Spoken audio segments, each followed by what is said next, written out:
कर चुकी प्रस्थान रजनी, हो गया सुख कर सवेरा।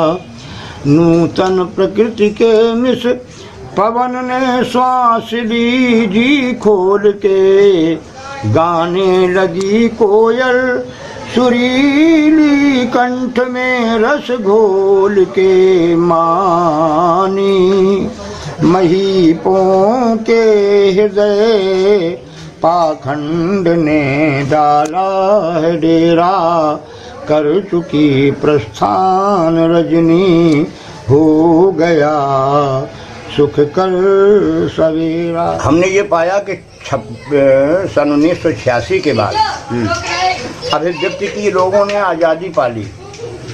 जिस व्यक्ति का व्यक्तित्व उनको सौंपा गया, कलाकार को चाहिए कि वो जिस व्यक्ति का व्यक्तित्व प्रस्तुत कर रहे हैं उस समय उसी व्यक्ति के व्यक्तित्व को प्रस्तुत करें, अपने व्यक्तित्व को न प्रस्तुत करें जी। लेकिन हमने ये पाया कि 85 के बाद में जितना भी प्रदर्शन परशुराम के द्वारा या लक्ष्मण के द्वारा होने लगा, वहाँ लक्ष्मण का व्यक्तित्व पीछे पहुँच गया और वो अपना निजी व्यक्तित्व आगे लाके खड़ा करने लगे। जैसे अमुक किताब में हमने ये छपा पाया है, उसमें मैंने ये लिखा पाया, मैंने पोस्ट ऑफिस से अमुक ग्रंथ मंगाया है, ऐसा मंच पर बोल देना ये अपने व्यक्तित्व की प्रस्तुति है जी। अपनी शिक्षा का बखान करना, डिग्रियां बताने लगना, तो अभिव्यक्ति की जो विस्मृति हुई कलाकारों को 85 के बाद हो गई। लोग अपना व्यक्तित्व ला करके इतनी बड़ी फिल्में बनती हैं, उसमें जो डायरेक्टर डायरेक्शन देता है कलाकार को वही करना होता है जी। हमारे यहाँ मानस डायरेक्टर है इसका, कलाकारों का डायरेक्टर है जो मानस, और मानस जैसा कहे वैसा ही करो, तब तो आप उस व्यक्ति की व्यक्तित्व ले रहे हैं। ये ध्यान नहीं रखा कि देश काल परिस्थिति के आधार पर हमें ये प्रसंग प्रस्तुत देना चाहिए कि नहीं देना चाहिए। जब राम धनुष तोड़ रहे हैं और राम लक्ष्मण संवाद हो रहा है, उस समय पर रामेश्वर स्थापना का कोई प्रसंग लागू नहीं होता जी। लेकिन जब ये जानकार लोग लीला और कथा में इन्होंने भेद नहीं रखा। लीला वो है जो कलाकार अपने पक्ष में रह करके अपने द्वारा प्रस्तुति दे जाए, उसको लीला कहेंगे जी। और अपने मुख से 10 लोगों के द्वारा कही हुई बात को उन्होंने ये कहा, फिर उन्होंने ये कहा, फिर वहाँ से मूर्ति लाई गई, फिर वहाँ, तो ये जो 10 लोगों की बात एक ही मुख से होने लग गई, माने संवाद में कथा घुस गई, संवाद में वार्तालाप दूर हो गया और कथाएं घुस गई तो उसमें तर्क घुस गया फिर जी। और तर्क घुसने के बाद में यही होने लगा कि एक पक्ष कहता है कि दक्षिण में रामेश्वर है और दूसरा पक्ष लक्ष्मण पक्ष कहता है कि दक्षिण में रामेश्वर नहीं है। विवाद इसी पे होने लगा। वैसे समकालीन अगर लीला प्रकरण देखा जाए तो जिस समय धनुष टूट रहा होता है उस समय रामेश्वर नाम की कोई जगह नहीं होती है, ये सर्वसिद्ध है जी। लेकिन वो ये सिद्ध कर देते हैं कि दुनिया जानती है कि दक्षिण में रामेश्वर। तो हम ये संवाद देखते हैं कि पूरे रात के संवाद में धनुष कहीं केंद्र बिंदु ही नहीं रहता। धनुष का केंद्र बिंदु, धनुष टूटने की जो समस्या है वो छोड़ करके एक ओर रख दी जाती है और पूरी तरीके से अपनी प्रस्तुतियाँ इधर उधर की दे करके और रात को आया हुआ ये कि कानपुर कलाकारों में मौलिक भाषा का अधिकार ज़्यादा, मंचीय भाषा का अधिकार ज़्यादा रहा। मंचीय भाषा अन्य लोगों के पास उतनी अच्छी नहीं रही जितनी अच्छी मौलिक भाषा, मंचीय भाषा कानपुर के कलाकार। जैसे हमने गीत लिखा था, हमारी अकथ कहानी है, खरा रघुकुल का पानी है, नहीं चलेगी इनके आगे ये मनमानी है। हमारी अकथ कहानी है, खरा रघुकुल का पानी है, संभालो तुम अपना स्वाभिमान, कहीं हो जाए ना अपमान, नाथ है समय बड़ा बलवान, ये ब्राह्मण का अंश और रघुकुल की बानी है। हमारी अकथ कहानी है, खरा रघुकुल का पानी है। फूलों को मत देख कि जिसमें फूली व्यथा अनंत न हो, वह कैसा उद्यान की जिसमें 12 मास बसंत न हो। वह कैसा मन जिसके भीतर ज्वाला एक ज्वलंत न हो, और हमें चाहिए चलना तब तक जब तक पंथ का अंत न हो। ये अलभ्य अवसर आया है बातों में खोना कैसा, पैर दिया जब कंटक पथ पर तो फिर विचलित होना कैसा। नमस्कार, आप जिन्हें देख रहे हैं वो हैं अपने समय के ख्याति लब्ध लक्ष्मण अभिनेता पंडित शिवानंद दीक्षित। कानपुर देहात जनपद के राजपुर कस्बे के मूल निवासी आचार्य पंडित शिवानंद दीक्षित ने सन 1969-70 के लगभग 16 वर्ष की आयु से श्री राम के अभिनय से रामलीला जगत में कदम रखा था। तब आपने इटावा जनपद के संस्कृत पाठशाला मंदिर महेबा में अध्ययन हेतु प्रवेश लिया था। उसी पाठशाला के परिसर में प्रतिवर्ष होने वाली रामलीला में राम की भूमिका के लिए शिवानंद जी का चयन किया गया था। उस प्रथम अभिनय का प्रभाव ये रहा कि महेबा के आसपास होने वाली विभिन्न रामलीलाओं में भी राम का अभिनय करने के लिए आपको बुलाया जाने लगा। लेकिन दीक्षित जी जहाँ भी राम का अभिनय करने जाते थे वहाँ इनके साथ लक्ष्मण बनने वाले लड़के प्रायः इनसे बड़े ही मिलते थे। तब कई लोगों के सुझाव पर पंडित जी के मन में यह विचार आया कि राम की जगह यदि लक्ष्मण का अभिनय किया जाए तो ज़्यादा उपयुक्त रहेगा। ये विचार मंथन चल ही रहा था कि उसी बीच पंडित जी एक जगह राम बनने गए। वहाँ कांधी ग्राम के निवासी श्री हरिशंकर शुक्ल लक्ष्मण का अभिनय करने आए थे, जो कि राम और लक्ष्मण दोनों का ही अभिनय कर लेते थे। उस रामलीला में परशुराम का अभिनय करने के लिए निगोही ग्राम के निवासी स्मृत शेष पंडित जगदीश अवस्थी आए हुए थे। अवस्थी जी ने आते ही कहा कि आज हम सही करेंगे। तब फिर आयोजकों ने चाहे जो भी सोचा हो और दीक्षित जी को मंच पर लक्ष्मण वाली जगह पर बैठा दिया तथा हरिशंकर शुक्ल को राम वाली जगह पर बैठा दिया। हालांकि दीक्षित जी ने यह कहा कि अभी हम इस काम के लिए उपयुक्त नहीं हैं, लेकिन इनकी एक न चली और इन्हें पूरी रात लक्ष्मण का अभिनय करना पड़ा। इसके बाद पंडित शिवानंद दीक्षित ने अपने पाठशाला के मित्रों के सहयोग से लक्ष्मण के अभिनय से संबंधित संपूर्ण साहित्य तैयार किया और लक्ष्मण का अभिनय प्रारंभ कर दिया। लक्ष्मण के अभिनय के साथ साथ आप दशहरा के मंचों पर वन कांड की लीला में राम का अभिनय भी करते रहते थे। चूँकि कानपुर और आसपास अधिकतर धनुष यज्ञ की लीला ही पूरे वर्ष होती हैं और पंडित जी इस लीला में लक्ष्मण ही बनते थे, अतः धीरे धीरे आपकी ख्याति लक्ष्मण अभिनेता के रूप में फैलने लगी और आप एक कुशल लक्ष्मण अभिनेता के रूप में स्वयं को स्थापित करने में पूर्णतः सफल रहे। वैसे तो आपने अभिनय से संबंधित संपूर्ण तैयारी स्वयं की थी, परंतु बाद में तत्कालीन वरिष्ठ एवं चर्चित लक्ष्मण अभिनेता यश शेष पंडित उमा नारायण पांडे जी को आपने अपना गुरु स्वीकार कर लिया था।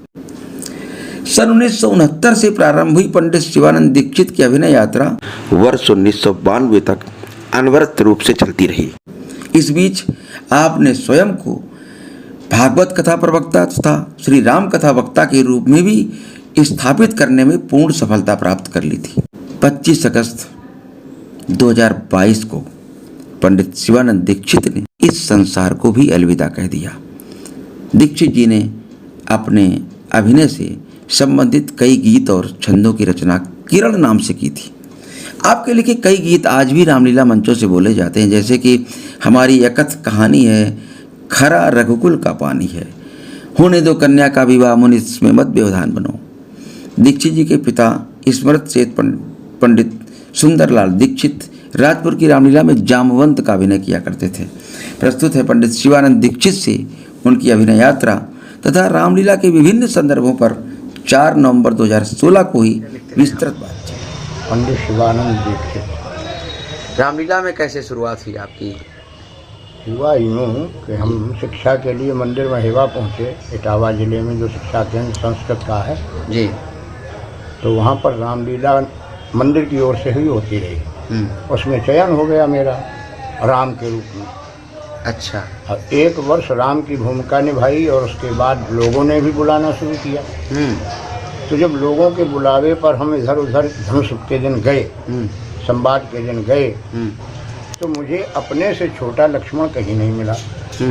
जो भी लक्ष्मण के अभिनेता आते थे वो सब हमसे कुछ न कुछ बड़े जरूर होते थे। किस कार्यकाल की कौन सा दौर था ये सब? ये सन 1969 की बात है, 70 की बात है।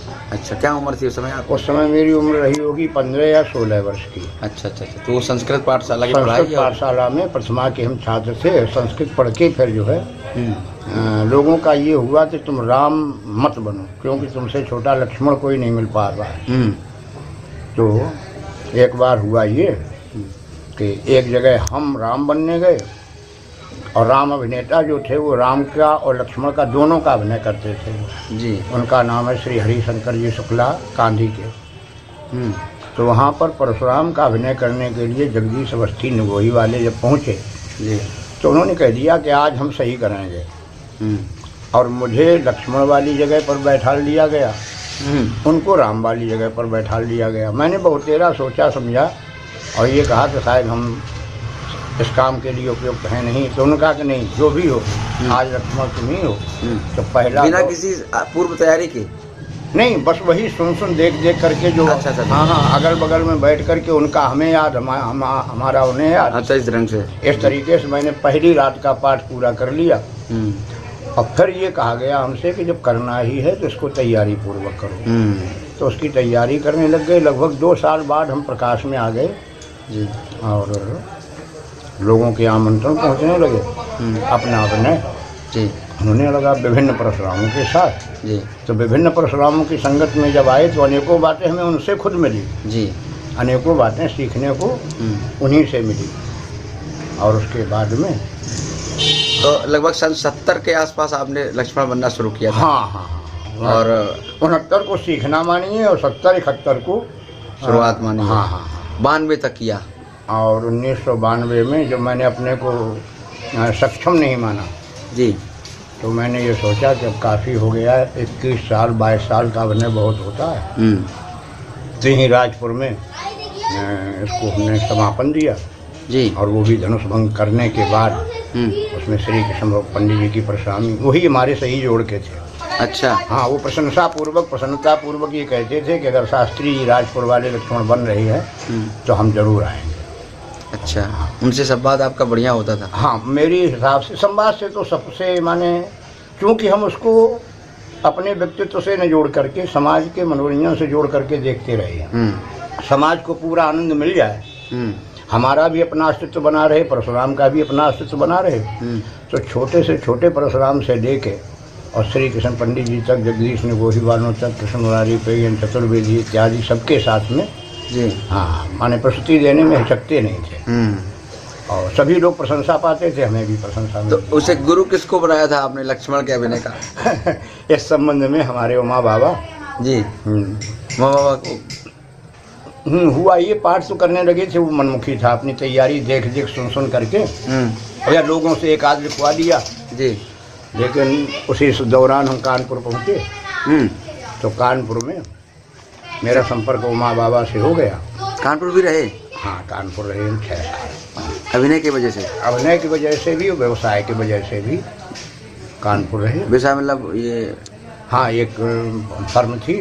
अच्छा, उसमें कुछ काम करते हो? उसमें काम। अच्छा।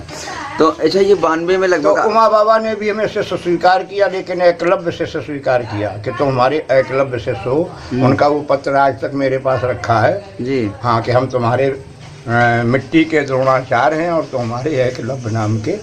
अच्छा। हाँ, लेकिन फिर उन्होंने जो है संभवतः ऐसा लगा कि उन्होंने अपनी स्टेज हमें देना शुरू कर दिया कि शिवानंद अब तुम वहाँ जाओगे, अब तुम वहाँ जाओगे। तो काफ़ी उन्होंने अपना स्टेज अपने मौके हमारी ओर भेजे। उससे ज़्यादा उत्साहवर्धन हुआ। फिर वो जो है आगे चल के विश्वामित्र की भूमिका में बन गए। हम अपना लक्ष्मण बनने लगे। अच्छा, अब ये जो 92 का दौर जब आपने ख़त्म किया और वो 71 का दौर जब शुरू किया, तो शुरू क्या उस समय क्या माहौल था? और रामलीला का 92 में जब ख़त्म किया, संवाद की स्थितियाँ कहाँ पहुँच गई थी? शुरुआती दौर में अभिव्यक्ति की आज़ादी नहीं थी। उस दौर में रामायण जितनी है, रामायण के आधार पर और रामायण की संगत में आप जो बोल सकें, केवल उसके आधार पर संवाद होते रहते थे। और छंद का, गीत का प्रकट प्रचलन ज़्यादा हुआ। जी। 80 और 82 के बीच में इसमें गीत शामिल हो गए संवाद में। और हमने ये पाया कि सन 1986 के बाद अभिव्यक्ति की लोगों ने आज़ादी पाली। जिस व्यक्ति का व्यक्तित्व उनको सौंपा गया, कलाकार को चाहिए कि वो जिस व्यक्ति का व्यक्तित्व प्रस्तुत कर रहे हैं उस समय उसी व्यक्ति के व्यक्तित्व को प्रस्तुत करें, अपने व्यक्तित्व को न प्रस्तुत करें जी। लेकिन हमने ये पाया कि 85 के बाद में जितना भी प्रदर्शन परशुराम के द्वारा या लक्ष्मण के द्वारा होने लगा, वहाँ लक्ष्मण का व्यक्तित्व पीछे पहुँच गया और वो अपना निजी व्यक्तित्व आगे लाके खड़ा करने लगे।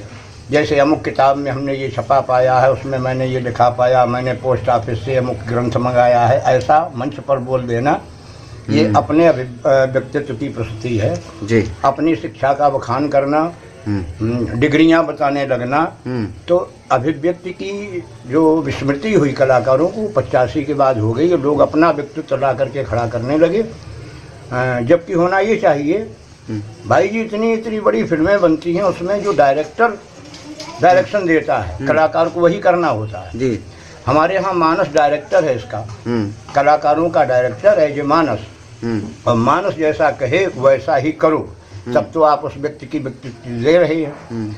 और जैसे मान लीजिए जनकपति बोलने के बाद जनक जी संकुचित ना होकर के खुद भाषण देने लग जाए, लक्ष्मण से खुद संवाद करने लग जाए, तो ये हमारी तरफ से तो ऐसा है कि रामायण के उद्देश्य की पूर्ति नहीं है जी। मानस जी। अच्छा, ये अचानक ये परिवर्तन जब आया होगा तो उस समय पहले गीत कविता जैसे बताया आपने तैयारियां होती थी, ज़्यादा गीतों का कंपटीशन होता था संवाद में, कविताओं का कंपटीशन होता था, फिर तर्क धीरे धीरे शुरू हो गया। फिर तो तर्क की जटिलता को किसको देंगे इसका श्रेय आप? नहीं, तर्क की विविधता शुरू हुई जब इसमें कुछ विज्ञ भागवती लोग प्रस्तुत हो गए। जैसे एक आध नाम, जैसे इसमें भागवत के जानकार पंडित राम बाबू मयंक जी आ गए, भागवत के जानकार पंडित श्याम सुंदर जी आ गए, भागवत के जानकार कुछ वो भी थे, क्या नाम उनका, राजेंद्र त्रिपाठी जी। तो इन्होंने ये ध्यान नहीं रखा कि देश काल परिस्थिति के आधार पर हमें ये प्रसंग प्रस्तुत देना चाहिए कि नहीं देना चाहिए। जब राम धनुष तोड़ रहे हैं और राम लक्ष्मण संवाद हो रहा है, उस समय पे रामेश्वर स्थापना का कोई प्रसंग लागू नहीं होता जी। लेकिन जब ये जानकार लोग लीला और कथा में इन्होंने भेद नहीं रखा। लीला वो है जो कलाकार अपने पक्ष में रह करके अपने द्वारा प्रस्तुति दे जाए, उसको लीला कहेंगे जी। और अपने मुख से 10 लोगों के द्वारा कही हुई बात को उन्होंने ये कहा, फिर उन्होंने ये कहा, फिर वहाँ से मूर्ति लाई गई, फिर वहाँ, तो ये जो 10 लोगों की बात एक ही मुख से होने लग गई, माने संवाद में कथा घुस गई, संवाद में वार्तालाप दूर हो गया और कथाएं घुस गई तो उसमें तर्क घुस गया फिर जी। और तर्क घुसने के बाद में यही होने लगा कि एक पक्ष कहता है कि दक्षिण में रामेश्वर है और दूसरा पक्ष लक्ष्मण पक्ष कहता है कि दक्षिण में रामेश्वर नहीं है। विवाद इसी पे होने लगा।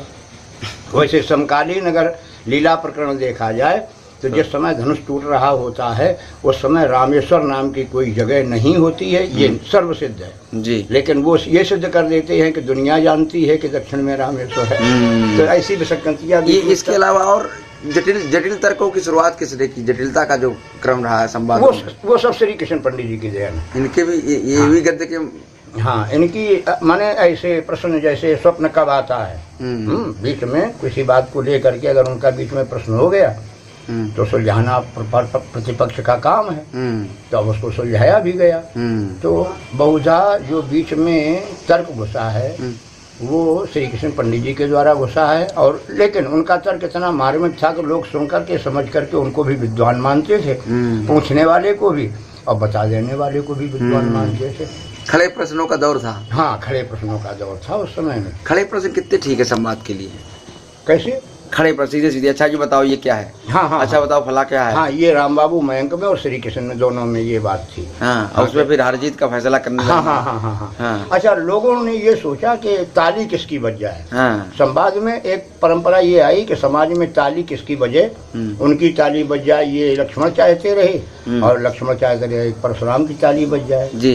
तो इसमें ये खड़े प्रश्नों की वचनावली सार्थक बीच में आकर के होने लग गई। लोग तो मनोरंजन के लिए आते ही हैं, वैसे हमारे हिसाब से एक दूसरे की अभिव्यक्ति को सार्थक करते हुए लक्ष्मण की भी भूमिका, परशुराम की भी भूमिका, एक दूसरे की भूमिका में होना यही चाहिए कि हम अपने केंद्र बिंदु को न छोड़ें, वो अपने केंद्र बिंदु को न छोड़ें। समाज उससे आनंद ले रही है नहीं ले रही है, ये समाज की बात है जी। उसमें प्रतिष्ठा अभी धीरे धीरे अब तो प्रतिष्ठा का प्रश्न बन गया संवाद। अब समाज प्रतिष्ठा का प्रश्न बन गया है। यहाँ तक कि हमने ये भी सुना है कि कभी कभी दोनों परस्परवादियों में, संवादियों में और माने मखौलवाद, झगड़ावाद भी होने लगा। तो ये जो प्रश्नावली बीच में है, ये सब अतिरिक्त प्रस्तुति के कारण है। अगर रामायण के आधार पर ही परपक्ष और स्वपक्ष तैयार हो तो किसी प्रकार के विवाद की कोई गुंजाइश नहीं है। भाई जी, सही बात यह है कि लक्ष्मण परशुराम संवाद का एक उद्देश्य है जी। क्रोधित परशुराम के सामने राम को प्रस्तुत किया जाए, इसके पहले परशुराम के क्रोध को शांत कैसे किया जाए, इसकी परंपरा, इसका निर्वहन लक्ष्मण के द्वारा किया गया जी। और लक्ष्मण की वचनावली, लक्ष्मण के बोलने वार्तालाप से जिस समय परशुराम जी का क्रोध अलग हो जाता है तो राम को आमने सामने होने में कोई दिक्कत नहीं रहती। तो लक्ष्मण का बोलना केवल इस माध्यम से वहाँ पर सार्थक है कि राम को परशुराम से और परशुराम को राम से मिलने के योग्य बनाने का काम लक्ष्मण का है।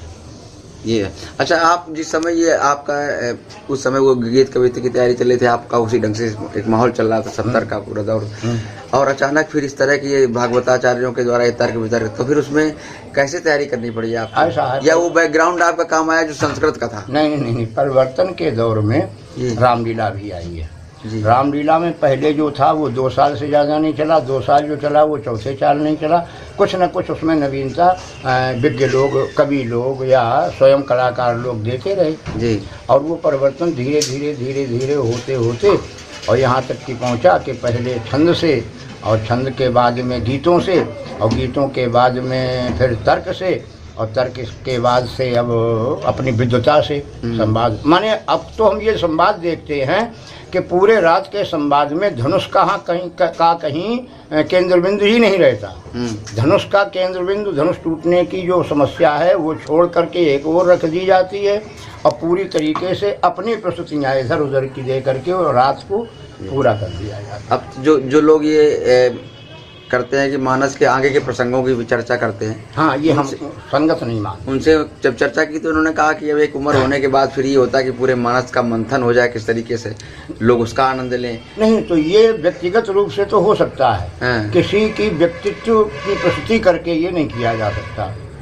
किसी व्यक्ति की अगर आप व्यक्तित्व प्रस्तुति वहाँ दे रहे हैं तो वहाँ अपनी प्रस्तुति दे देना पूर्णतया गलत जी। लेकिन सिद्धांत अगर कोई है, अब जैसे एक सिद्धांत एक जानकारी है, जैसे परशुराम पे तो आज्ञा राखी मारी मात। भाई जी, जरूरी नहीं है कि जितनी जानकारी है उतनी सारी की सारी आप वहाँ पर उड़ेल करके ही जी विषयगत जो वार्ता चल रही है जी उस पर ही तो आपको प्रस्तुत होना पड़ेगा। नहीं, अगर किसी एक प्रकरण चला तो इसका प्रमाणीकरण चूंकि अभी तो आगे के कांड में हुआ है, हाँ। लेकिन घटना तो पहले की है, हाँ। तो इसका जिक्र तो किया जा सकता है। लेकिन भरत जी ने कैकेयी जी से क्या कहा, कैकेयी को क्या दुर्वचन कहे, इसकी चर्चा तो नहीं होनी चाहिए। ये चर्चा, लेकिन वो चर्चा पुरानी जुड़ी है, ये इसमें क्या है? तो इसमें जैसे वही तो हम बताना चाह रहे हैं जी कि जैसे कोई घटना पहले हो चुकी है और उसका सिंहावलोकन बाद में दिया गया, तो उस स्थिति में जो कलाकार है उस कलाकार को संबंध में क्या मालूम कि कहाँ किससे क्या कहा गया जी।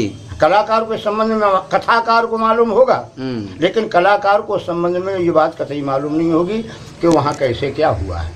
लक्ष्मण को ये मालूम नहीं होना चाहिए कि लंका कैसे बनी, लक्ष्मण को उस परिप्रेक्ष्य में नहीं आना चाहिए। कथाकार को ये मालूम होना चाहिए कि लंका कैसे बनी। परशुराम को ये मालूम होना चाहिए कि मेरा शिक्षा का केंद्र कौन रहा, कहाँ हम पढ़े, क्या हुए, परशुराम की जानकारी है। लक्ष्मण जी उसको प्रमाणित करके वो काट दें कि नहीं ये गलत है, ये हम गलत मानते हैं। वो जो परशुराम जी ने जहाँ से अपनी शिक्षा पाई अगर वो बता रहे हैं तो वही प्रमाण है उनका। और अगर लक्ष्मण किसी तर्क के द्वारा, किसी शास्त्र वचन के द्वारा उसको खंडित कर रहे हैं तो इसको लक्ष्मण की हम तर्क संगति और प्रस्तुति अच्छी नहीं मानते। जी, और उसमें वो एक प्रमाण देने की परंपरा चल गई, तमाम सारी चीज़ों से प्रमाण देना, सारी चीज़ें। हाँ, जो प्रमाण देने की परंपरा चल गई, ये केवल इसलिए चल गई अपने को कि लक्ष्मण नहीं माना गया, बल्कि लक्ष्मण एक विद्वान माना गया जी। और लक्ष्मण जब विद्वान माना गया तो प्रतिपक्ष कहने लगा कि इसका कोई उदाहरण दीजिए, इसका कोई हमें वो साक्ष्य दीजिए। तो वहाँ साक्ष्य ढूंढने जाने लगे, तो जहाँ मिले वहाँ से उठा के ले और लिए। जहाँ से मिले वहाँ से साक्ष्य लिए, यहाँ तक कि उन ग्रंथों के भी साक्ष्य लिए जो रामावतार के बाद निर्मित हुए, उनके भी साक्ष्य वो प्रस्तुत करने लग गए जी। तो इस परंपरा में, इस पद्धति में कलाकार केवल विद्वान अपने को 90% विद्वान मानता है कलाकार अपने को जी, और 10% केवल कलाकार मानता है। जबकि मेरी मान्यता यह है कि कलाकार को 90% कलाकार होना चाहिए,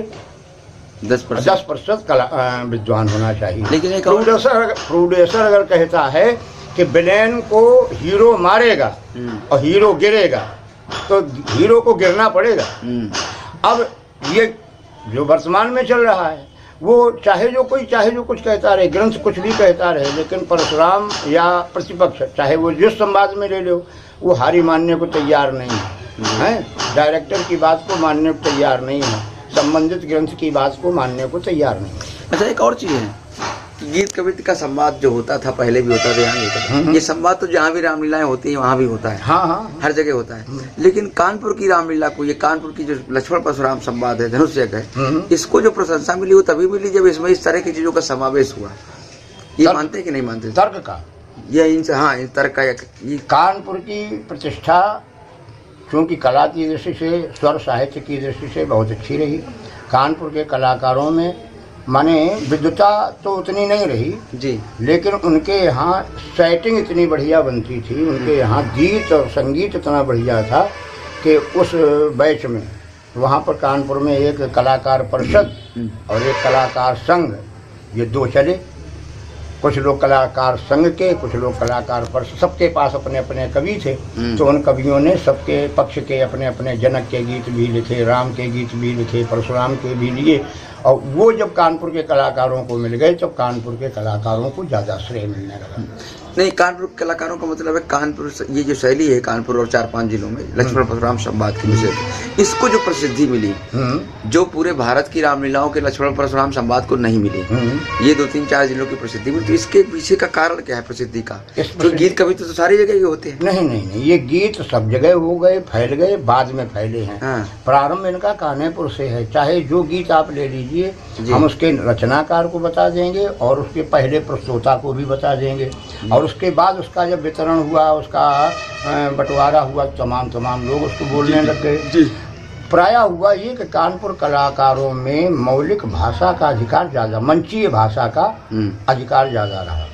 मंचीय भाषा अन्य लोगों के पास उतनी अच्छी नहीं रही जितनी अच्छी मौलिक भाषा, मंचीय भाषा कानपुर के कलाकारों की रही। परिमार्जित भाषा का प्रयोग। वैसे हमारे आसपास के जिलों में भी कलाकार हुए हैं, लेकिन 10 में 2 ही प्रकाश में आ पाए जी।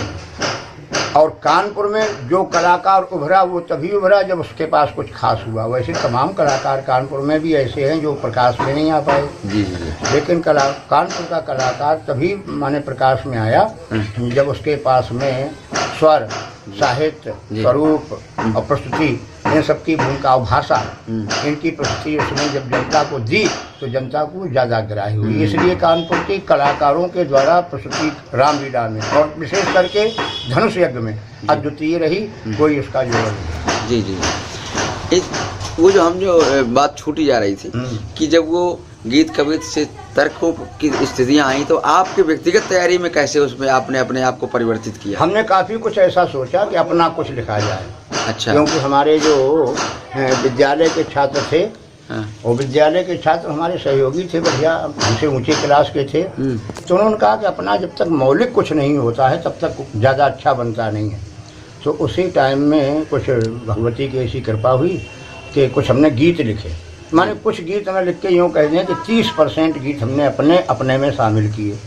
अच्छा। और हाँ, और वो 30% गीत ऐसे छाए कि आज भी जो लक्ष्मण बन रहे हैं बिना प्रस्तुति में 1 या 2 या 4 गीत मेरा बिना बोले उनका भी काम नहीं चलता है, जो कि लिखे मेरे हुए हैं। वो आज भी कोई गीत एक ऐसा जो आपका फेवरेट गीत रहा हो, आपका लिखा हुआ, 2 लाइन उसकी। जी। जैसे हमने एक गीत लिखा था, हमारी अकथ कहानी है, खरा रघुकुल का पानी है, नहीं चलेगी इनके आगे कुछ मनमानी है, हमारी अकथ। ये गीत बहुत चला, फिर हमने बहुत लोगों को बांटा भी। इसको जरा कैसे गाते थे आप बताएंगे उसको थोड़ा सा? अच्छा, हमारी अकथ कहानी है, खरा रघुकुल का पानी है, नहीं चलेगी इनके आगे ये मनमानी है, हमारी अकथ कहानी है, खरा रघुकुल का पानी है, संभालो तुम अपना स्वाभिमान, कहीं हो जाए ना अपमान, नाथ है समय बड़ा बलवान, ये ब्राह्मण का अंश और रघुकुल की बानी है, हमारी अकथ कहानी है, खरा रघुकुल का पानी है। ऐसे गीतों से जनता भी उसका आनंद लेती थी। जी। और भी तमाम ऐसे गीत हैं जो बीच फिर इसके जोड़ में उधर से गीत लिखे गए हों। हाँ, उसके बाद वो सुरेंद्र पंडित जी गालों वाले हुए, तो उन्होंने काफी कुछ हमें इस गीत के उत्तर माने सुनाए दिए। अच्छा। और कोई इस तरह तो गीत काफी चर्चित रहा आपका? हाँ, इसको तोड़ मरोड़ के नहीं, तमाम ऐसे गीत हैं जो लोगों को दिए, लोगों ने गाए हैं। एक आध और कोई इस तरह के गीत जो आपका अपना लिखा हुआ खूब आपको चर्चित? जैसे सूर समर करने करे कहीं न जनावही आप, चौपाई जब व्यास जी बोलते थे जी, तो उसी समय हमारा एक गीत होता था और उस गीत को हम बोलते थे, पहुंचकर शत्रु के सन्मुख न ज़्यादा बात बनाता है, वही कुछ कर दिखलाता है। माने बोलने वाले से कहने वाले का महत्व, कहने वाले से करने वाले का महत्व ज़्यादा होता है। तो क्या जैसे चौपाई कोई लगी व्यास की तरफ से तो उसमें तुरंत आपको गीतों से संबंधित? नहीं, उन्हीं गीत चौपाइयों से संबंधित ही होते थे, विषयगत होते थे गीत। तभी समय खूब लग जाता था। हाँ, और तुरंत व्यास की चौपाई, तो व्यास जी चले जाते छोड़ के घंटे के लिए। हाँ, माने ये ऐसा एक समय था ये कि व्यास जी उस चौपाई जब उनको विश्राम करना होता था तो जानबूझ करके कह देते थे कि चौपाई लगा दी, उन्होंने कहा कि इसको बोलिए हम आ रहे हैं, तो उनको इतनी देर का विश्राम या उनकी आवश्यकताएं पूर्ति हो जाती थी और हम अपना गा बजा लेते थे। ऐसे ही संवाद में तमाम छंद। उस समय फिर बाजा कौन बजाता होगा उस समय में? हाँ, हमें पुराने जो याद हैं वो हैं लक्ष्मी नारायण काका नाहरी बड़ी बाजी। नहीं, जब व्यास जी विश्राम करने चले गए, हाँ, तो बाजा कौन बजाता था मंच पर? हाँ, उनके बगल में जो भी बैठा होता था, कोई रहता था? हाँ, वो संगत ये नहीं खाली छोड़ के चला गया? नहीं। अच्छा, उनके बगल में वो किसी को वादक बना करके बैठाल के तभी जाते थे जी। हाँ, और उस समय के व्यासों में सबसे मूर्धन्य व्यास वही रहे। इसके बाद अन्यान्य व्यास, शेष नारायण व्यास, छन्ना व्यास, तमाम। आपके अपने ये जो, हाँ, वही बात चल रही थी गीत के बाद जो तर्क वगैरह है, हाँ, तो फिर उसमें किस ढंग से तैयारी करनी पड़ी, क्या करना पड़ा? तर्क तैयार नहीं किया जा सकता कभी जी। चिंतन स्वाध्याय पर आधारित है पूरी तरीके से। तो स्वाध्याय मतलब एक 10-15 साल के बाद अचानक फिर आपको अपने अध्ययन को बढ़ाना पड़ा होगा।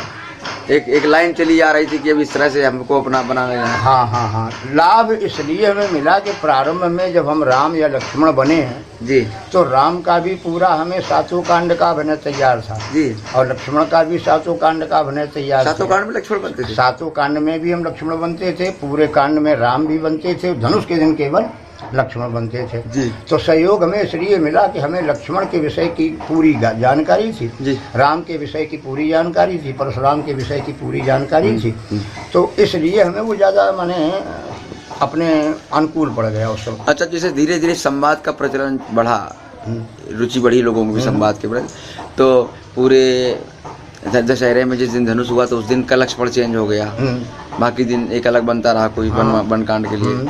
अब ऐसी परंपरा है कि उस दिन भी आधे से चेंज, आधे दिन दूसरे, आधे रात तक और सवेरे संवाद में दूसरा, ये कितना ठीक है? ये बिल्कुल 16 आने गलत है। ये केवल एक स्पर्धात्मक हमारे भाइयों ने ये चला दिया कर, अगर परशुराम 3 बजे से जगेंगे और ये विदाई लेंगे तो हम भी 3 बजे से ही काम करेंगे, तब तक दूसरे को नियुक्त करिए। और इस तरीके से एक ही रात में 2 लक्ष्मणों की भूमिका की पुष्टि कर देना मेरे हिसाब से तो बहुत गलत है। जबकि उसके पहले परिश्रम रूप नाम की चीज़ लक्ष्मण के लिए नहीं है जी। लेकिन फिर भी होता ये है कि जो बड़े लक्ष्मण अपने को नामधारी मान गए हैं वो आधे समय के लिए दूसरे को और संवाद भर के लिए अपने को प्रस्तुति दे रहे हैं। तो ऐसी स्थिति में इसके पहले मान लीजिए संवाद में कोई लक्ष्मण बना और उसके पहले की प्रस्तुति में पहले प्रस्तुत होने वाले लक्ष्मण ने वो बात नहीं कही है तो भी वो जो है उस बात को कहता है कि इस बात को हमने कहा, इस बात को हमने कहा, ये सब गलत हो जाता है। वैसे एक रात में एक ही लक्ष्मण की भूमिका एक के ही द्वारा अदा होनी चाहिए, ये मेरा पक्ष। जिसकी आरती हो उसी का विसर्जन होना चाहिए, उसी का विसर्जन। और इधर क्या परिवर्तन रामलीला में आया है इस अब तक आज की तारीख तक? रामलीला में भावनात्मक परिवर्तन तो बहुत कुछ आ गया जी। भावनात्मक परिवर्तन ये आ गया कि अब कलाकारों ने, बुरा न मानिएगा, जी जी, व्यावसायिक दृष्टि से इसको अपना लिया जी। पहले इसको व्यावसायिक दृष्टि से, सम्मान की दृष्टि से बड़ा अच्छा समय था वो जिस समय हम शुरू हुए थे। लोग कंधे पर बैठाल करके स्नान करवाते थे, सब कलाकारों के पहले राम लक्ष्मण को ही भोजन होता था जी। तो पहले भावनात्मक जुड़ाव बहुत अच्छा था रामलीला से। इसके बाद जब ये व्यावसायिक क्षेत्र बन गया तो इसमें व्यवसाय की दृष्टि से लोग हो गए और वो कहो रुपयों के पीछे भावना को ठेस पहुंचा दें। कोई आपके पास आया कि हम आपका अभिनय देखना चाहते हैं तो सामने वाली पार्टी बोल गई कि तो हम तो इतना ले रहे हैं इस समय, और इतने पर ही उसकी भावना पर ठेस मार दी और वो बेचारा चला गया जी। तो मेरे हिसाब से भावनात्मक परिवर्तन तो पूरी तरीके से है, कहीं भी कोई भावना हमें दिखाई नहीं देती। यहाँ तक कि हमने कभी कभी राम और लक्ष्मण का भी संवाद होते देख लिया है। अच्छा, राम और लक्ष्मण भी आपस में संवाद करते मंच पर मिले हैं। जैसे एक जगह हमने देखा राम जी ने कहा वे वरुण अब लोको होता था, सूर्य निकला है, देखो भैया लक्ष्मण। तो लक्ष्मण तर्क कर दिया कि ये तो प्रतिदिन की भांति है, कोई नया हो तो दिखाओ, ये तो प्रतिदिन का उदय होने वाला सूर्य है। अब इस पर तर्क में राम जी में कोई उत्तर नहीं रहा और लोगों ने राम जी की तालियां बजाती, लक्ष्मण जी को ये अच्छा लग गया। तो ये जो भावनात्मक परिवर्तन हुआ है, अपने को श्रेष्ठ विद्वान साबित कर देने का जो इसमें वो प्रवेश कर गया, वो हमें भावनात्मक परिवर्तन के हिसाब से बहुत बड़ा लगा कि वर्तमान समय में श्रद्धा भावना और जिस ललक से जनता भी वैसी हो गई। जनता में 10% लोग भावना से आते हैं, बकाया सब लोग मनोरंजन की दृष्टि से आते हैं। तो मेरे हिसाब से राम की ताली नहीं बजनी चाहिए, परशुराम की ताली नहीं बजनी चाहिए, लक्ष्मण की ताली नहीं बजनी चाहिए, प्रशंसा सबको मिलनी चाहिए, वर्चस्व सबकी रक्षा का सवाल। अच्छा, रामलीला का उद्देश्य तो यही है कि सारे कलाकार, चाहे वो राम बनने वाले हों, चाहे लक्ष्मण बनने हो, चाहे रावण बनने वाले हों, राम के व्यक्तित्व को आदर्श प्रस्तुत करने के लिए कुछ ऐसा छोड़ करके जाएं जो समाज उसको ग्रहण करके घर। तो अब तो परशुराम का वैसे तर्क कर दे कि राम के ऊपर प्रश्नवाचक चिन्ह लगा दें। हाँ, अभी एक समय था, आपको हम अपनी बात बताएं, हम फतेहपुर जिले में जब गए जी, तो फतेहपुर जिले में इन्हीं श्री कृष्ण पंडित जी ने एक प्रश्न कर दिया जिस प्रश्न का उत्तर मेरे पास था ही नहीं जी। और जब हम उस प्रश्न का उत्तर नहीं दे पाए तो एक जयकारा लगी, बोलो लखन लाल की जय। और उसके बाद में सुबह लोगों के बीच में चर्चा का विषय बना तो लोग ये कह रहे थे कि अरे राम के भैया आए लक्ष्मण, जानत तो वे सब हैं, बताओ बताओ, नहीं बताओ नहीं बताओ। वहाँ के लोग अपनी भाषा में कह रहे थे कि लक्ष्मण जी राम के भैया हैं, सब जानत हैं, लेकिन बताएं ना बताएं ये उनकी मर्जी। तो लोग उस समय उपहास की दृष्टि से, हे दृष्टि से कलाकारों को नहीं देखते थे, भावना की दृष्टि से, सम्मान की दृष्टि से लोग देखते थे। तो ये जो परिवर्तन आया है। अच्छा, और दूसरी एक बात आपको बताएं कि पहले आयुगत राम लक्ष्मण की भूमिका प्रशंसनीय थी। 15 वर्ष की 16 वर्ष की आयु में हम बनना शुरू हुए और जब 22वें वर्ष में हम प्रविष्ट हुए तो हमको छोटी उम्र के रामों में लक्ष्मणों में माना गया। तो पहले उम्र की छोटे और उसके बाद जो समय इसमें विद्युता घुस गई तो कोई उम्र का कोई प्रतिबंध नहीं रहा। यहाँ तक कि हमारे भैया लोग तो 63 साल तक की उम्र तक लक्ष्मण बनते रहे हैं। तो ऐसी स्थिति में भावनात्मक स्थिति कहाँ दिखाई देती। तो आपने जब छोड़ा तो यही लगा कि अब आप आयुगत अपने आप को अनुकूल नहीं माना? हाँ, मैंने ये देखा कि मैं अब लक्ष्मण जैसा नहीं लग रहा हूँ और मेरी उम्र 46 वर्ष हो गई है। तो मैंने स्वयं अपने से ही मैंने वो सोचा कि अब इसको छोड़ देना ही ज़्यादा अच्छा। और क्या कोई आपके अपने अभिनय के समय की यादगार घटना कोई है कि जिसको आप अभी तक याद करते हो कि ये क्या हो गया था ऐसा, इस तरह का? हाँ, दूसरी एक अपेक्षात्मक लीला बीच में चली, जो घटनाएं हमें प्रायः देखने को मिली। जैसे बीच में विश्वामित्र की भूमिका, जैसे बीच में सीता की भूमिका। सीता की भूमिका में किसी भी बच्चे को सीता बना के प्रस्तुत कर देना हम उचित नहीं मानते। विश्वामित्र की भूमिका में हम किसी भी व्यक्ति को विश्वामित्र बनकर के प्रस्तुति दे देना उचित नहीं मानते, क्योंकि हमने ये देखा अपने जीवन में लगभग अपने जीवन में कई एक बार जी कि विश्वामित्र का प्रसंग लगा है, विश्वामित्र जी उपस्थित हैं ही नहीं, क्योंकि उन्होंने उसको महत्व नहीं दिया। सीता की भूमिका में तो हमने एक बार ये देखा कि जब बच्चों ने उस सीता बनने वाले लड़के को चढ़ा दिया तो वो धोती साड़ी वहीं फेंक करके भाग खड़ा हुआ। बताइए क्या रह गया रामलीला में। तो रामलीला में कलाकारों को चाहिए कि उन्हीं कलाकारों का वो चयन करें जो कला को माने जीवंत प्रस्तुति दे सकें। तो मैंने ये अपने समाज में देखा है कि लक्ष्मण को महत्व दे दिया, परशुराम को महत्व दे दिया, जनक को महत्व दे दिया, रावण बाणासुर को महत्व दे दिया, और विश्वामित्र जैसे छोटे कलाकार को, शतानंद जैसे छोटे कलाकार को, सीता जैसे छोटे कलाकार को कोई महत्व नहीं दिया, जो घास के पात्र बन के रह गए। अब जैसे वो एक और इधर देखने को मिलता है, अभी भी है, पहले भी था, हमें लगता है कि सातों कांड का बनने वाला लक्ष्मण भी वहीं उपस्थित रोज बन रहा है, और धनुष वाला विशेष है तो उस दिन के लिए बनने वाला, भले वो सातों कांड का जानकार नहीं है, जानता नहीं, लेकिन उस दिन का विशेष है तो उसको कुछ सम्मान अलग से मिलता है, उसकी कुछ चर्चा अलग से मिलती है उसको। हाँ, उसको चर्चा, जैसे सातों कांड का बनने वाला लक्ष्मण है। अब धनुष के दिन उसने कमेटी अपना चयन कर रही है समिति जी, तो उन्होंने कहा कि परशुराम बढ़िया होना चाहिए, लक्ष्मण भी बढ़िया होना चाहिए। तो सातों कांड के निश्चित लक्ष्मण अभिनेता को एक और किनारे छोड़ दिया और फिर एक विद्वान लक्ष्मण को, प्रचलित लक्ष्मण को उन्होंने बुला लिया। तो प्रचलित लक्ष्मण को इतना सम्मान मिलता है कि जो छोटा लक्ष्मण सातों कांड वाला वो देख करके उसको संतुष्ट नहीं होता। ऐसी स्थिति में वर्तमान में हम ये देख रहे हैं कि जिस दिन धनुष होता है उस दिन वो लक्ष्मण बनने वाला वहाँ रहता ही नहीं है, चला जाता है, क्योंकि वहाँ बैठ करके वो अपनी एक तरीके से तौहीन महसूस करता है। तो मेरे हिसाब से सम्मान में उसको पीछे नहीं छोड़ना चाहिए, क्योंकि वो सातों कांड का लक्ष्मण, प्रतिष्ठित लक्ष्मण वही है, मुकुट उसी का पूजा गया है, विसर्जन उसी से होना है।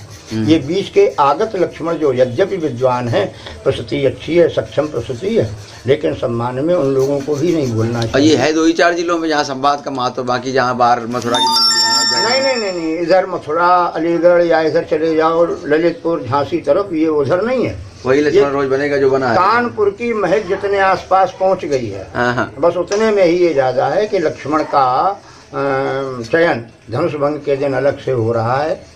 वैसे हम सातों कांडों में जब बनते थे जी, तो मेरी मंच पर कभी भी दूसरा लक्ष्मण नहीं बुलाया गया। हम ही पहले दिन बनते थे, हम ही आखिरी दिन बनते थे, और हम ही संवाद के दिन बनते थे जी। ऐसा होने नहीं पाता था। लोग कहते थे कि वो तो अपने में संपूर्ण है, ऐसा लोग कहते थे। अच्छा, एक और चीज़ है कि रामलीला तो निर्णायक तो राम है, और जब विदाइयाँ होती हैं तो राम जी कम से कम तीसरे चौथे नंबर पे आते हैं। विदाइयों का जो पारिश्रमिक जब तय होता है उसमें सीता जी का तो हमें लगता है कहीं गिनती धनुष वाले दिन तो होती नहीं है, बाकी दिनों में भले होती हो। ये जो विषमता है कमेटी का, या जो लोग समिति बना करके अपना मंडल बना लेते हैं, उनका अपना परिश्रम के आधार पर आकलन है, इसको हम बुरा नहीं मानेंगे। क्योंकि कोई ऑफिस का चपरासी है तो कोई ऑफिस का बाबू है, तो कोई ऑफिस का अधिकारी है, सबका अपना अपना विभाजन है। तो इसमें अगर राम की भूमिका पीछे रह जाती है और नृत्यकार की भूमिका आगे चली जाती है तो इसको हम बुरा नहीं मानते, क्योंकि नृत्यकार जो कर सकता है वो राम नहीं कर सकते जी। इसलिए उनको पीछे तीसरे चौथे पांचवें है तो नायक सर्वश्रेष्ठ पद है राम जी का रामलीला में। हाँ, तो सम्मान में वही है। सम्मान नर्तक को थोड़ा मिलेगा, दाम मिलेंगे उसको, लेकिन सम्मान तो राम जी को मिलेगा। परशुरामों का सब विदाई शुरू से ज्यादा रही, लक्ष्मणों से भी ज्यादा। हाँ, ये परशुराम अपने स्वास्थ्य का पैसा लेते रहे, स्वास्थ्य का पैसा। अच्छा। हाँ, सही बात ये है। वैसे परशुराम और लक्ष्मण में अगर दोनों का समन्वयात्मक तुलना की जाए तो लक्ष्मण का रोल ज़्यादा है, परशुराम की अपेक्षा लक्ष्मण का रोल ज़्यादा है। लेकिन फिर भी परशुराम अपने व्यक्तित्व के कारण, अपने स्वास्थ्य के कारण, प्रतिष्ठा की रक्षा में अपनी विदाई प्रारंभ से ही ज़्यादा लेते चले आए। माने जब हम लक्ष्मण बनते थे तब हमें 21 रुपया मिलता था, और पंडित जी को शिवली वालों को 101 रुपया मिलता है। अच्छा, तो उसको हम बुरा नहीं मानते थे, वो बड़े हैं, वो पंडित जी हैं। अच्छा, ये भाव लेकर के था। हाँ हाँ। अब इसमें भी थोड़ा टकराव होने लगा। अब इसमें भी संवाद में लक्ष्मण और परशुराम, वो कहते हैं कि परिश्रम जी इतना ले रहे हैं तो हम भी इतना लेंगे। वैसे एक बात निश्चित है कि जितना परशुराम पारिश्रमिक ले रहे हैं उतने का उनका परिश्रम है नहीं। सही बात ये है जी। अच्छा, आपके अपने जीवन में रामलीला ने क्या परिवर्तन डाला? हम परिवर्तन डालने के लिए उस जगह पर टिके ही नहीं रहे जी। सन 1992 में रामलीला को हमने केवल करना पसंद नहीं किया, अब देखना ही पसंद किया। और देखा भी तब तक जब तक वो मेरे अनुरूप रही। अब तो आरती होने के बाद देखना ही पसंद नहीं है। आरती अच्छी लगती है जब होती है, और उसके बाद में हमें कुछ पसंद नहीं आता तो हम घर चले जाते हैं। वैसे हमारे छोड़ देने के 2-4-6 साल बाद, हाँ, एक और बात रही कि अगर हम वहाँ बैठे हैं तो लोग कंट्रोल में रहे, कुछ भूमिकाएं अच्छी हो गई। लेकिन अगर हम वहाँ से हट गए हैं तो हमने ये भी देखा कि बहुत उच्छृंखल पद्धति से और रामलीला भी वहाँ होने लगी। नृत्य का महत्व मतलब बढ़ गया। नहीं, ये नहीं मैं पूछ रहा था। मैं पूछ रहा था कि आपके व्यक्तित्व में, कार्य व्यवहार में रामलीला की कहीं छाप या परिवर्तन कुछ दिखाई पड़ा? सही बात ये है कि अगर हम रामलीला में न गए होते तो इतने मुखर हम भागवत प्रवक्ता न बन पाते। मेरे जीवन में सारी की सारी जो अभिव्यक्ति है वो रामलीला से ही संबंधित है। रामलीला से ही मैंने बोलना शुरू किया, रामलीला से ही मैंने गाना शुरू किया, रामलीला से ही मैंने तर्क बुद्धि पाई, रामलीला से ही मेरे अंदर समीक्षा करने और समन्वय करने की ताकतें आई। तो रामलीला ने माने लक्ष्मण के अभिनय करते हुए जो मेरे अंदर शेष रह गया उसका मैं लाभ आज तक उठा रहा हूँ। भागवत का प्रस्तुतिकरण माने उसमें हमें वरीयता मिली, लोगों ने मुझे जाना पहचाना कि वहाँ राजपुर में भी कोई पंडित है। तो रामलीला की छाप तो, लक्ष्मण के अभिनय की छाप तो मेरे जीवन में इतनी हाँ, ये जरूर है कि मैंने उसको कभी इस उद्देश्य से नहीं कि लक्ष्मण क्रोधित थे तो हम भी अपने जीवन में क्रोध लिया, उस तरह का नहीं रहा। हाँ, इस तरीके का नहीं लिया। आदर्श कहीं ना कहीं तो, आदर्श कहीं ना कहीं राम के लेकर, परशुराम के लेकर, लक्ष्मण के लेकर के उन्हीं का समन्वय किया और उसी से अपने जीवन को जीते चले आए। और वर्तमान में भी हम देख रहे हैं कि काफ़ी कुछ रामलीला का असर मेरे ऊपर बना रहता। कोई प्रसंग आ जाता है तो रामलीला से ही प्रसंग पाके उसको समाधान पा लेते। तो ये जो रामलीला के मंच पर नृत्य की प्रधानता है, इसका क्या कारण है, कैसे आ गई है? नवयुवक वर्ग आ गया ना इसमें। तो नवयुवक तो उस समय के 70 नहीं, उस समय प्रबुद्ध वर्ग था। नवयुवक को प्रबुद्ध माना। हर युग में नवयुवक होता है? नहीं, नवयुवक प्रबुद्ध वर्ग था उस समय। उस समय नवयुवक जो था वो स्टेज संभालने वाला नहीं होता था, कमेटी कार्यकारिणी का सदस्य नहीं होता था, बल्कि कार्यकारिणियाँ प्रबुद्ध वर्ग की होती थी, संभ्रांत व्यक्तियों की होती थी। हर कमेटी में 2-4-6 वयोवृद्ध ऐसे होते थे कि जिनके आगे नवयुवक बनने की कोशिश नहीं करते थे, बल्कि प्रबुद्ध बनने की कोशिश करते थे। अनुशासित था समाज। हाँ, और अब अनुशासित समाज जब नहीं रहा, अच्छा कुछ हुआ ऐसा कि प्रबुद्ध वर्ग के दायरे से निकल गई रामलीला, देखा उसमें अब कुछ नहीं रहा तो प्रबुद्ध वर्ग उसमें हाथ भी नहीं डालना चाह रहा है। तो इससे एक चीज़ ये नहीं होती स्पष्ट कि रामलीला ये तो एक ऐसा एक प्रसंग है या कथा है या प्रस्तुति है जो सबसे पहला पाठ अनुशासन का ही पढ़ाती है और वर्षों से पढ़ाती चली जा रही है, आदर्श पढ़ाती चली जा रही है। समाज में परिवर्तन की एक अलग जगाने का काम किया रामलीला ने। स्वतंत्रता सेनान संग्राम में भी रामलीला का बड़ा योगदान रहा, जागरूकता के लिए। वो रामलीला समाज में परिवर्तन की बजाय रामलीला को ही लोगों ने बदला। वो समय की रामलीला समाज के लिए कुछ छोड़ती थी जिसको अनुकरण करके परिवर्तन महसूस हो रहा था। हाँ। आज के समय की जो रामलीला है वो परिवर्तन नहीं छोड़ पा रही है कुछ। तो उसमें कमी क्या प्रस्तुतियों में आ गई? उस समय हुआ ये कि नीचे वालों को देख करके ऊपर वाले प्रस्तुत होने लगे। ऊपर वालों ने देखा कि नीचे वाले लोग नाच से प्रसन्न होंगे तो उन्होंने अच्छा खासा प्रसंग हटा दिया और वहाँ पर नाच उन्होंने लगा दिया। और पहले का जो प्रबुद्ध वर्ग था उसको नीचे वालों की चिंता नहीं थी, उसको उस समय परिवर्तन के लिए क्या उपदेश मंच से जा सकता है समाज में, इसकी उसे चिंता थी। इसलिए वो किसी भी प्रसंग को मंच से ही प्रस्तुति दे करके समाज को दिया करते थे। माने अब मंच का संचालन नीचे वाले लोग कर रहे हैं, मंच संचालक नहीं कर रहा। अब मंच का संचालक नीचे वाले लोग कर रहे हैं। नीचे वाले लोग अगर हुल्लड़ कर दें तो अच्छा खासा प्रसंग काट करके और नाच प्रस्तुत कर दिया। दिया जाएगा। मतलब एक वर्ग ऐसा संतुष्ट करने के लिए। हाँ, एक वर्ग को संतुष्ट। अब वो देखता रामलीला फिर भी नहीं है, और वो देखता फिर भी नहीं, नाच देख करके ही कहो चला जाए। हाँ हाँ, तो ऐसे ही। अच्छा, अब उनका कहना क्या है कि अर्थयोग है, हमें चंदा इन्हीं लोगों के द्वारा ज़्यादा मिलना है। कलाकार भी सोचता है कि हमें इनाम इन्हीं के द्वारा ज़्यादा मिलना है, तो कलाकार भी इससे सकता नहीं है। अब वो खुले मन से 16 आने आकर के मंच पर प्रस्तुत। रामलीला को यूनेस्को ने विश्व की अमूर्त धरोहर घोषित किया है। ऐसे में क्या इसकी गरिमा को ठेस नहीं पहुंच रही इन सब चीज़ों से? हाँ, ये वर्तमान के जो कलाकार हैं, जो इतनी बड़ी पावदान पर पहुंचने की उम्मीद रख रही है कि हमारी रामलीला इतने बड़े स्तर पर मानी जाए, सोची जाए। नहीं, वो तो है, पहुंच गई, स्तर मिल गया। हाँ हाँ, अब स्तर हो सकता है इन सब चीज़ों की विकृतियों आने से स्तर हट जाए। हाँ, अगर इन लोगों की ऐसी ही अवधारणाएं बनी रही और परिस्थितियाँ परिवर्तित होती रही, तो आने वाले अगले समय में ये सब कुछ संभव है। क्योंकि मैंने देखा, अभी नहीं, अभी से 2-4-6 साल पहले, कि कीर्तनकार लोग फिल्मी पैरोडी के गाने लक्ष्मण के मुंह से गवा रहे हैं, फिल्मी पैरोडी के गाने राम के मुंह से गाए जा रहे हैं जी। होता ये है कि जब कोई राम बन करके फिल्मी पैरोडी का गाना गाता है, तो उसको उसकी बात कम सुनाई देती है, जिस पैरोडी पर वो आधारित गाना होता है वो गाना दिमाग में ज़्यादा चलता है। बताइए, परिवर्तन की क्या उम्मीद की जाएगी? तो ऐसा हमने ये पाया कि राम और लक्ष्मण जैसी भूमिका में करने वाले लोग भी और फिल्मी पैरोडी के गाने प्रस्तुत करके। ये तो पैरोडी फिल्में भी तो संध्या तो बहुत पहले चल रही। नहीं, पहले से कतई नहीं चल रही है। मेरे समय में मैंने अभी तक कोई पैरोडी का गाना ही नहीं गाया। पूरे संवाद अपने 1969 से लेके और 1992 तक, शायद है अगर लोगों के पास रिकॉर्ड हो या याददाश्त उनकी हो, तो हमने अपने उसमें अपने स्वरचित गीत गाए हैं, अपने स्वरचित गाने गाए हैं और अपना मौलिक गाया।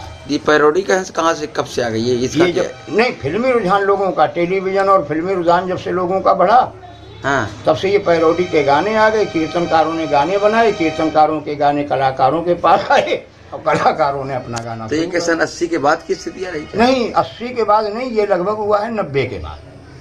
90 के बाद। वैसे हमें याद है कि मैंने 82-83 में जो रामलीला देखी है, तो उसमें मंच पर मैंने राम लक्ष्मण को पैरोडी बहारो फूल बरसाओ का गीत चलता था, शांत हो जाओ भैया, तो उसी में आज तक उसको नहीं छोड़ पाया कोई, इतना वो प्रचलित। हाँ, ये आपने बिल्कुल सही कहा। तो ये बात और भी पुरानी है। हाँ। मैंने भी इन गानों को सुना है। राम के भी कहा गया लक्ष्मण के रूप में। हाँ। शांत हो जाओ भैया, तो जो को हाँ। नरेश जी गाते थे। हाँ। तो अच्छा, अब एक बात बताएं जी, वो तो जिस युग का जो गीत चर्चित होता है वही पैरोडी बन जाता है। हाँ। उसकी क्या भूमिका है पता नहीं, तो उस समय जिन लोगों ने ये गाए हैं गाने जी, उस समय वो जो गाने भावात्मक और स्वर से संबंधित, जैसे शांत हो जाओ भैया, तजो क्रोध को, ये जिस समय गाते थे नरेश जी, तो नरेश जी पूरा गाना गा जाते थे और ये लोगों को नहीं लगता था कि ये फिल्मी तर्ज पर आधारित है, क्योंकि ना तो इसमें कोई तबला बजता था, ना कोई दूसरा वाद्य यंत्र बजता था। तबला नहीं बजता? नहीं, कतई नहीं।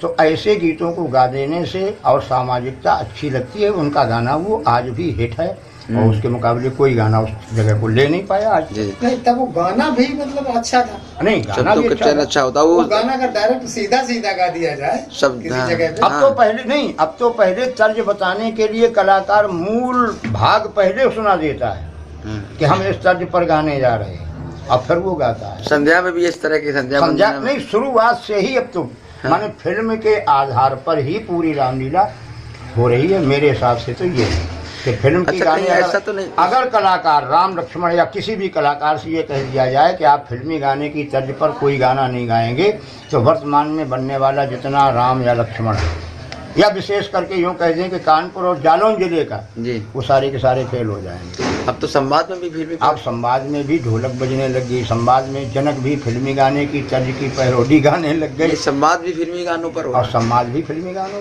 होने लगे। आज परशुराम जी ने गाया कि, तो ऐसी स्थिति में ये जो परशुराम जी ने आज एक गाया गाना, हाँ, कि कभी प्राणों को निकलते हुए किसी ने देखा है, तो परशुराम जी ने कहा देखा नहीं क्या, और गाना गाया वो देखो मेरी जान जान जा रही है। वाह। तो यही अब इसके सबके गाने सुनने के बाद में लोग ये उम्मीद लगाएं कि जनता कुछ सीख के जाएगी जी, सुन के तो चली जाएगी जनता, हाँ। लेकिन सीख के कुछ नहीं जाएगी, सीख करके। अच्छा, सुन के चली जाएगी। इससे क्या रामलीला का